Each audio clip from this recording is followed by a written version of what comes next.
A metà strada tra Vicenza e Padova, come dicevamo, il piccolo comune di Montegalda, dove anche il sindaco Andrea Nardin, gran camminatore, si è cominciato ad appassionare alla bicicletta. Ci troviamo in un periodo fortunato per questo territorio, perché direi dagli ultimi 5-6 anni il territorio ha riscoperto una vocazione di valorizzazione della bellezza paesaggistica e architettonica che era tipica di questo territorio più nel suo periodo storico intorno al 1600 sostanzialmente. Perché? Perché qui sono state costruite numerose ville in quel periodo, che erano le ville in cui i nobili o vicentini o padovani trascorrevano periodi particolari, tipo l'autunno come ora per la bellezza dei luoghi, oppure l'estate per sfuggire alla calura e così via. Questo ha fatto sì che ci siano stati nel corso degli ultimi anni parecchi investimenti di sistemazione sia infrastrutturale che appunto architettonica, e direi molto spesso destinati a fruizione turistica con B&B,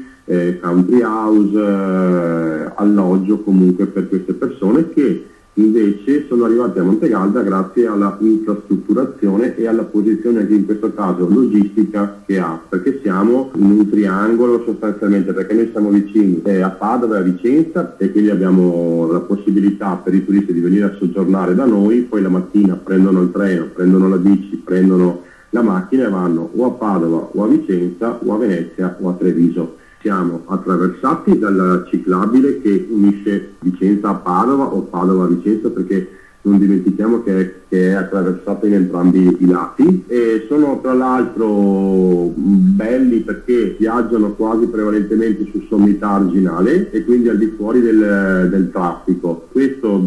da Vicenza a Padova sarebbe il più grande percorso Lago di Garda, Venezia, e poi arriva proprio a Montegalda, alla Treviso Stiglia, questo itinerario ciclabile che appunto dovrebbe arrivare ad Ostiglia in provincia di Mantova, ma che si ferma proprio nel suo comune. Lo Stiglia in questo momento arriva fino a Montegalda e si innesta sostanzialmente su questo asse quasi come fosse un T. Io personalmente, e quindi vivendolo su di me, penso possano poi essere esperienze condivise da molte altre persone, e con la famiglia tranquillamente sono andato a Treviso, soggiorni poi a Treviso 1 o 2 notti, quello che ritieni opportuno, e torni in bici magari anche per un circuito diverso. Lei sindaco non nasce come ciclista, ma lo è diventato, in realtà è un camminatore. Guardi,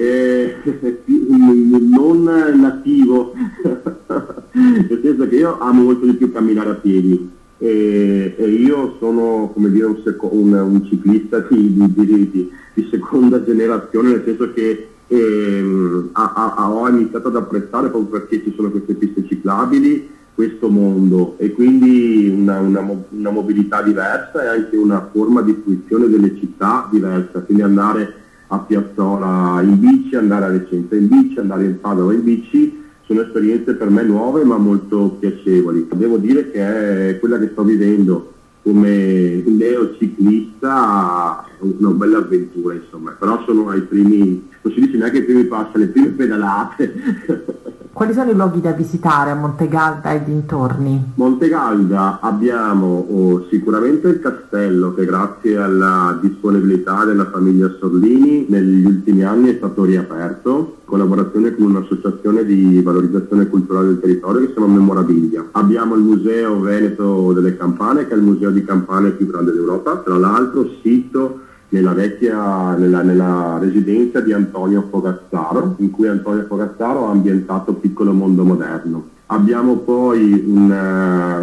un'opera ingegneristica molto molto particolare, pressoché unica, che è una conca di navigazione ancora ottimamente conservata, che crea una isola artificiale all'interno del Bacchiglione, e abbiamo poi, sull'idea di valorizzazione del Fogazzaro, creato proprio un museo permanente Antonio Fogazzaro. Per fortuna